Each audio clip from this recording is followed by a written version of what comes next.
my faith in the Lord, and it's showing in me. I've got my faith in the Lord, and it's plain to see. I've got my faith in the Lord. I'm so glad I've got my faith in the Lord. I've got the love of the Lord. I've got the love of the Lord, and it's working in me. I've got the love of the Lord, and it's showing in me.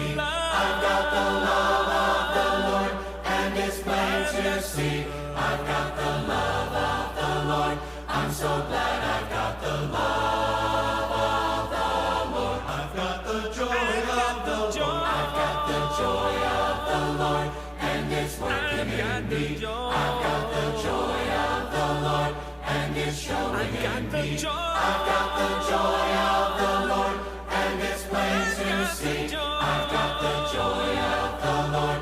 I'm so glad I've got the joy of the Lord. I've got the joy of the Lord. I've got the joy of the Lord, and it's working in me. I've got the joy of the Lord, and it's showing in me. I've got the joy of the Lord, and it's plain to see. I've got the joy of the Lord.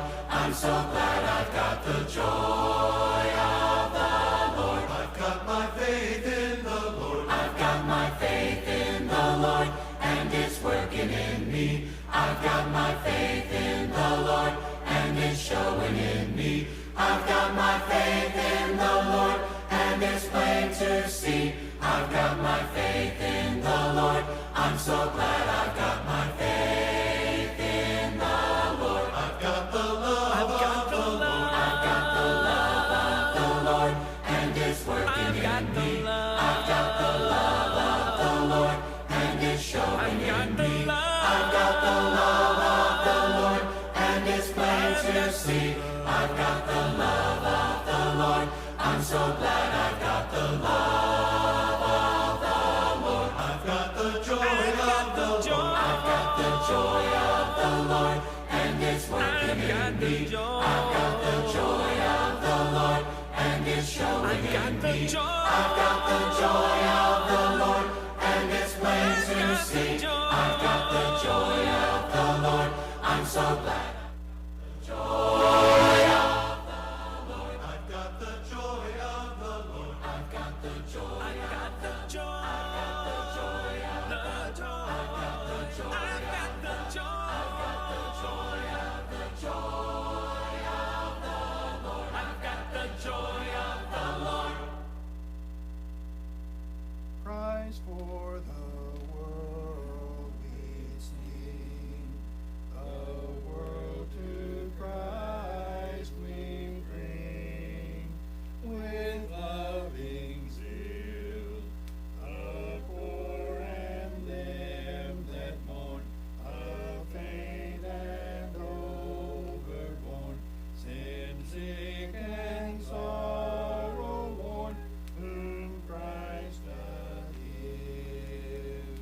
Christ for the world we sing, the world to Christ we bring, with fervent prayer, the wayward and the lost by restless passions tossed, redeemed at countless cost from dark despair.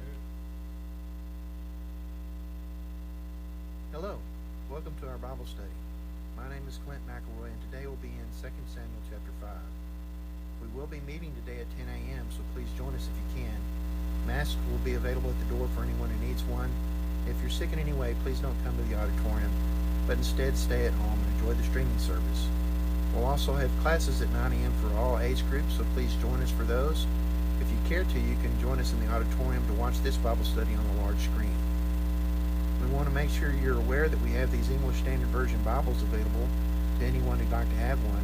If you care to have one, just contact our church office and we'll make arrangements to get you one. Our sick list is quite long, so please refer to the bulletin for more information. But we do want to remember several who are new to the list, including Mary Ann Kinsey, Sarah Amix, and Camden Wilson. If you would, keep them in your prayers and keep their families in your prayers as well. There are many others who are facing surgeries in the immediate future, and I'd ask that you keep my mother, Mary McElroy, in your prayers as well, as she's looking to have some eye surgery done in the near future. As is our custom, we want to remember the story of the two men on the road to Emmaus who were joined by a third party on the way. It was after the crucifixion, and as they traveled along, they remembered later that there had been a burning in their heart while this man was with them. They came to find out that it was Jesus who had been walking with them, explaining to them from the Scripture about things that they needed to hear. It's that burning that they had in their hearts while Jesus was with them that we hope to kindle in our own hearts as we draw closer to the Lord through a study of His Word. We want to remember the admonitions of Leviticus chapter 19, to be holy for the Lord our God is holy, and we find out what holiness is by going to the Scriptures and reading about it there. And finally, we want to remember the story of Rehoboam, Jeroboam, and the prophet that came to Jeroboam. Rehoboam learned a tremendous lesson in making some bad decisions about handling the kingdom. It was a judgment that was visited upon him because of his father, Solomon, and the things that Solomon had done that were inappropriate in God's eyes. So there was not a lot of hope that he was going to avoid the split of the kingdom, but the choices he made were not wise anyway, and it's a good lesson to look at. Jeroboam, on the other hand, was promised by God, while Solomon was still king, that he would lead the northern tribes. He lived in exile until the death of Solomon, and when he returned, he took over the northern tribes, just as God had promised him. But instead of following the promise that God had given him, he decided on his own that it would be wise to build high places in the mountains and set up a false priesthood to have the people worship there instead of going into Judah to worship in Jerusalem, as was appropriate. This was a sin upon Israel until the time of Christ. It's a terrible thing to take it upon yourself to do something that's more convenient for you than what God has commanded, and to tell others that that's an appropriate thing for them to do as well. That's a tremendous lesson to take away from Jeroboam's experience all by itself. But there's more to the story. God just didn't let Jeroboam do that on his own. He sent a prophet from Judah. That prophet came and told the king that he was doing wrong, and there's a very interesting story about how that interchange occurred. But after it was completed and the prophet had done what God had told him to do there with the king, he went on his way home. And on his way home, a prophet from Israel met him on the way and told him a lie. Told him that God had told the prophet from Israel that the prophet from Judah should come and join him for a meal. The prophet from Judah, having availed himself of every other part of the command that God had given him, decided that this was an okay thing for him to do, that he didn't have to go on his way home as God had commanded.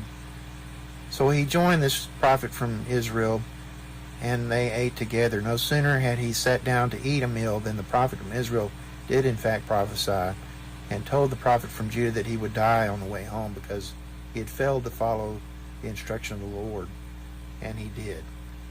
This is a tremendous, tremendous story with terrible implications for trying to explain to someone else what the Scripture says, taking it upon yourself to follow this direction from the Lord, to teach others, to instruct others, to follow any admonition or direction from the Lord.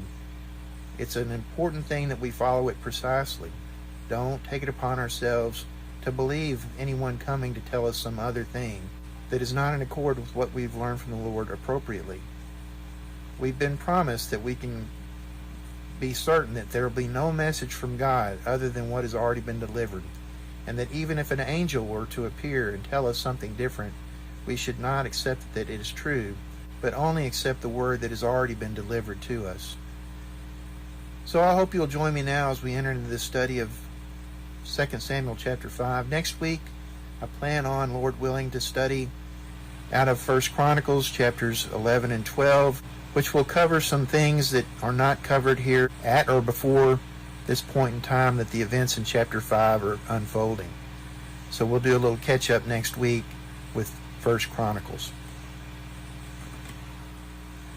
1 Samuel chapter 5 from the English Standard Version.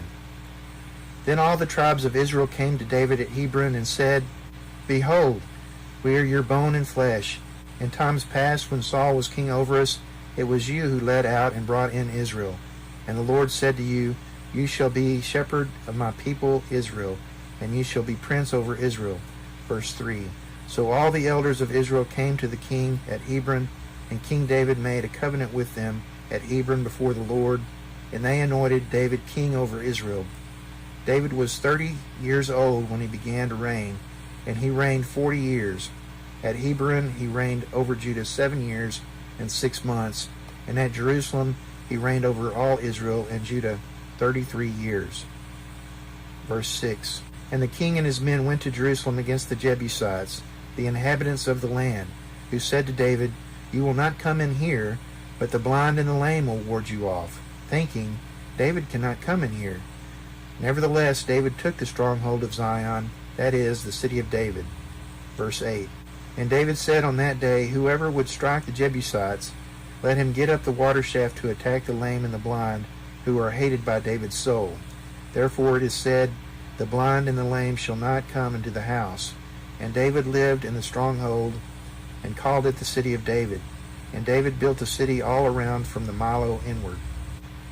And David became greater and greater, for the Lord, the God of hosts, was with him. Verse 11. And Hiram, king of Tyre, sent messengers to David, and cedar trees, also carpenters and masons, who built David a house.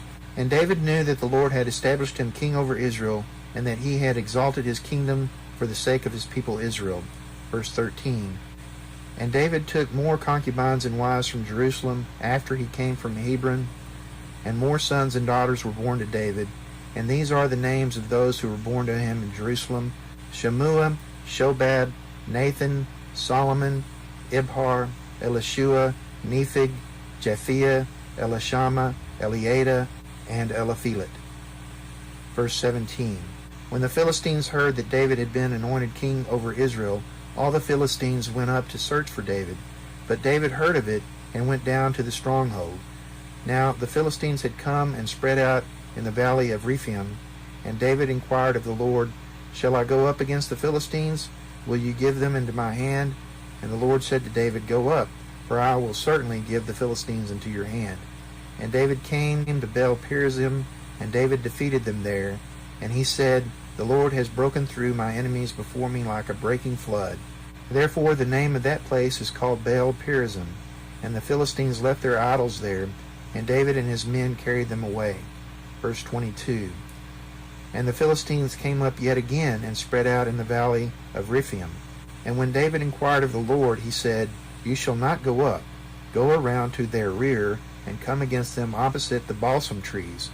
And when you hear the sound of marching in the tops of the balsam trees, then rouse yourself, for then the Lord has gone out before you to strike down the army of the Philistines. And David did as the Lord commanded him, and struck down the Philistines from Geba to Gezer. Okay, so last week we studied out of 2 Samuel chapter 4 about the murder of Ishbosheth. Starts off in verse 1, When Ishbosheth, Saul's son, heard that Abner had died at Hebron, his courage failed, and all Israel was dismayed. So the news was very disconcerting to them, as you would expect. Now Saul's son, it says in verse 2, had 2 men who were captains of raiding bands. The name of one was Bani, the name of the other Rechab, the sons of Rimmon, a man of Benjamin of Beeroth. For Beeroth also is counted part of Benjamin. The Beerothites fled to Gideon and have been sojourners there to this day. And again, the significance of that story is a bit lost on me. And of course, as I said last week, the Benjaminites have a long and storied history that is not good, and it is unusual that God would have chosen Saul's family to be a leader of all of Israel, given the history of the Benjaminites.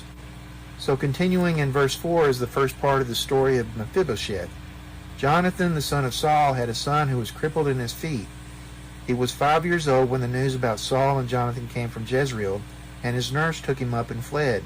And as she fled in her haste, he fell and became lame, and his name was Mephibosheth. I'm not sure why they interjected that here, but we'll learn more about Mephibosheth later on. Continuing in verse 5, now the sons of Rimmon the Beerothite, Rehab, and Bani, set out, and about the heat of the day they came to the house of Ishbosheth as he was taking his noonday rest. And I'm going to paraphrase this next little part because there's part of it that's missing here from the English Standard Version. But basically, as they came to the house, there was a woman who was tasked with cleaning the wheat immediately outside the house, apparently. And she was weary and drowsy and apparently had fallen asleep. And they came in the house past her as she slept and killed Ishbosheth while he was sleeping on his bed. They killed him and cut off his head. And then they carried his head back to David across the Arabah, arriving there to David at Hebron that morning. Continuing in verse 8, and brought the head of Ishbosheth to David at Hebron, and they said to the king, here is the head of Ishbosheth, the son of Saul, your enemy, who sought your life. The Lord has avenged my lord the king this day on Saul and on his offspring. In their minds, any son of Saul was an enemy of David. Any person among the Israelites would have been considered an enemy of David under the current war between Judah and Israel. So they bring this head of the king of Israel, Ishbosheth, to David. Continuing in verse 9, but David answered Rechab and Bani his brother, the sons of Rimmon the Beerothite, as the Lord lives, who has redeemed my life out of every adversity, when one told me, behold, Saul is dead, and thought he was bringing good news, I seized him and killed him at Ziklag, which was the reward I gave him for his news. How much more, when wicked men have killed a righteous man in his own house on his bed, shall I not require his blood at your hand and destroy you from the earth? And David commanded his young men, and they killed them and cut off their hands and feet and hanged them beside the pool at Hebron. But they took the head of Ishbosheth and buried it in the tomb of Abner at Hebron. So this is a very odd story. It's a very odd story. Just as the story of the Amalekite that came to David with the news of Saul was a strange story. David did not consider these enemies worthy of death at his hand because they were, in Saul's case, anointed by God to be king over Israel. Ishbosheth not so much, but he still honored the memory of Saul and Jonathan, his son, and not having this desire to kill Ishbosheth. This is a peculiar thing, but the nature of man is to kill his enemy, and David did not have that disposition toward the house of Saul in any way, apparently, which would explain the longevity of the war that had existed between Israel and Judah during this time period. And I read a lot between the lines there to say that David's war was probably a one of defense rather than offense, and the war Israel waged was probably one of offense rather than defense. But I think that that's consistent with the behavior we see here laid out in chapter 4, and it's consistent with the discussion that was made regarding that war in chapter 3. As David fought that war, Judah grew stronger while Israel grew weaker.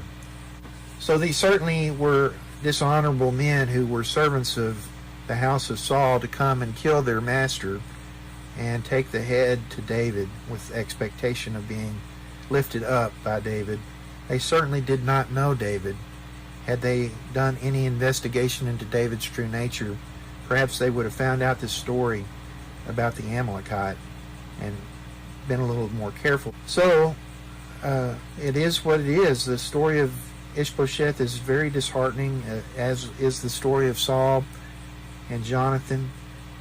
It's very sad to see the result of a family given over to denying the power of God in their leadership, denying the authority of God to lead Israel through them when God had put them into that position so plainly.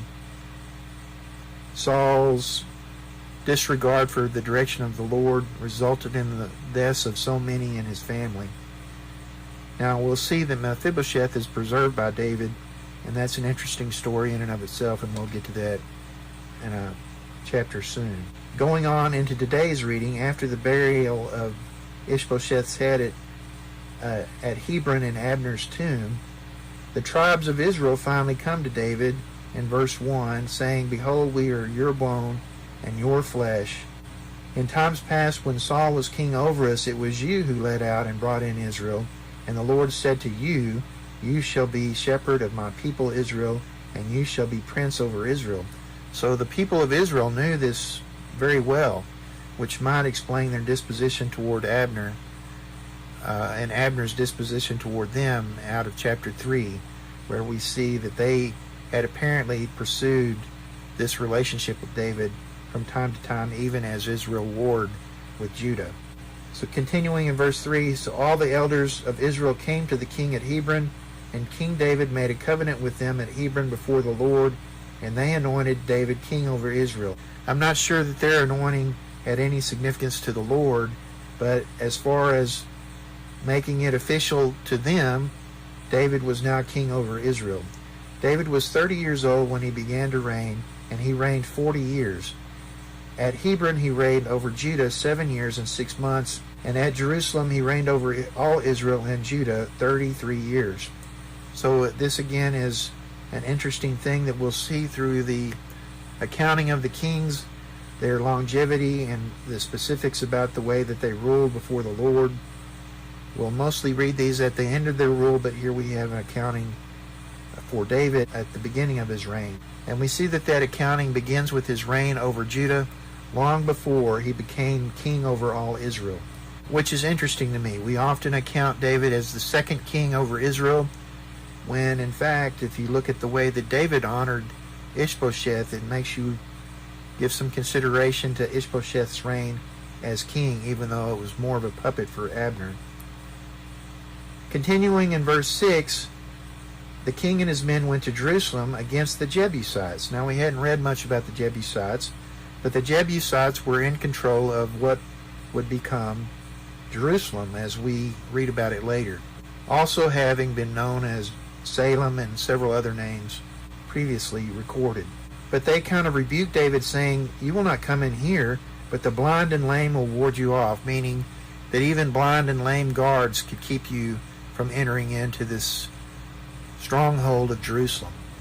Jerusalem was built on the top of a mountain, and it was very difficult for an army of men to prevail against the walls of Jerusalem. But David had a plan. In verse 8 he says, "Whoever would strike the Jebusites, let him get up the water shaft to attack the lame and the blind," making fun of their claim that he would not prevail against the guards of Jerusalem.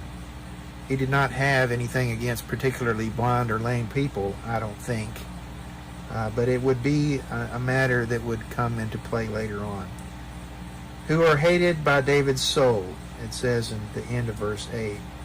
"Therefore it is said, the blind and the lame shall not come into the house." So this became a thing later on, but it was not rooted in, I don't believe, that any truth that truly blind and lame people were guarding the walls of Jerusalem.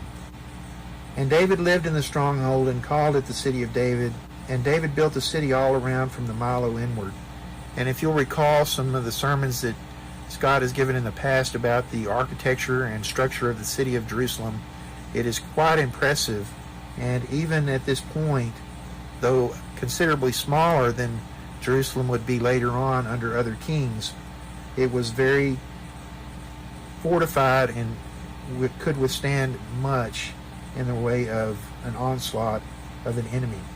Continuing in verse 10, "And David became greater and greater, for the Lord, the God of hosts, was with him." So David received these blessings from the Lord as the Lord blessed him and continued with him. So Jerusalem was a mighty city, a mighty fortress, but David knew a secret about the city, and that was that there were wells for the city. That's how they got their water and were able to withstand the onslaughts of sieges. They could get water even though there would be a siege, because they had these water shafts, and David utilized those to infiltrate the city and take it over. Continuing in verse 11, "Hiram king of Tyre sent messengers to David, and cedar trees and also carpenters and masons who built David a house. So the mighty cedars of Lebanon were used to build David's house. These were tremendously large trees, famously historical in their nature, well known throughout the old world as a wonder in the world, and very similar, I would think, to the trees that we see on the west coast in our large tree forests. I don't believe there's many of those left. If there's any, I'm not aware of them. But you know that Lebanon's flag bears the picture of a cedar. Those were the cedars of Lebanon. And David knew that the Lord had established him king over Israel, it continues in verse 12, and that he had exalted his kingdom for the sake of his people Israel. So David recognized that this was not just a blessing to him, but a blessing on the people of Israel. Continuing in verse 13, we see that David took concubines and wives from Jerusalem, and it gives an accounting of the remaining sons of David. And we read those to be Shemua, Shobab, Nathan, Solomon, Ibhar, Elishua, Nepheg, Japhiah, Elishama, Eliada, and Eliphelet. We're going to read more about some of these sons later on. Continuing in verse 17, when the Philistines heard that David had been anointed king over Israel, they went up to search for David. But David heard of it and went down to the stronghold. Now the Philistines had come and spread out over the valley of Rephaim. And David inquired of the Lord, shall I go up against the Philistines? Will you give them into my hand? And the Lord said to David, go up, for I will certainly give the Philistines into your hand. So David's first concern was to go to God and find out what God would advise him to do. And this is as good an example as we'll find of this behavior in David. David chose to take counsel of the Lord before he made decisions, and that is a very important difference between David and Saul. And we see that even as David ruled over Judah, but now as he's king over all of Israel, he does this same thing. The Lord promises that he will give them into their hand. So David goes up and he comes to Baal Perazim and defeats them there. And it says that the Lord has broken through my enemies before me like a breaking flood. And therefore they named that place Baal Perazim, because the Philistines left their idols there. And David and his men carried them away. In verse 22, it continues, the Philistines came up yet again and spread out in the valley of Rephaim. And David again inquired of the Lord. But this time the Lord said, you shall not go up, but go around to their rear and come against them opposite the balsam trees. And when you hear the sound of marching in the tops of their balsam trees, then rouse yourself, for then the Lord has gone out before you to strike down the army of the Philistines. So in this case, it's like the Lord took it upon himself to bring an army against the Philistines. And David was just waiting for that to occur. And in verse 25 it says, and David did as the Lord commanded him, and struck down the Philistines from Geba to Gezer. So there was a mighty slaughter of the Philistines at the hand of David, even though the Lord had gone out before him to defeat the army of the Philistines. It's an incredible thing to have the Lord on your side. And why would we want to give that up? Let's always make provision in our lives to go to the Lord first, ask him his direction in the things we do. Take that as an admonishment from this chapter, an encouragement to do that in your own life, to put the Lord first by going to him first. Put the Lord first and bringing your troubles and the trials of your life to him first. Ask him the direction that you should take and let him lead you in the path that he has set before you. He'll do it. He'll do these things for us as he did them for David, and we can take that as an assurance from the promise we have in the New Testament as well. I hope you found a word of encouragement in today's lesson. It's a mighty story of God working through the lives of men to achieve his ends, and we see this as a mighty beginning to David's reign, and all the struggles that he will face are rooted here in these chapters. We're going to see that he faces them with the help of the Lord, even his own shortcomings. So We'll continue next week, Lord willing, reading through 1 Chronicles chapters 11 and 12, looking at how they address some of the things that we have not read here in 2 Samuel, but that occurred in this time frame. We'll read through a lot of it. Probably won't read through all of it because a lot of it's just a lot of names and stuff. But we'll cover, hopefully, all of 11 and 12 in one sitting so we can come back here and continue forward in 2 Samuel chapter 6 in hopefully a couple of weeks. We will be meeting today at 10 a.m., so please join us if you can. Hope to see you there. If you're sick in any way, please don't come to the auditorium, but instead stay home and enjoy the streaming service. God bless and have a great week.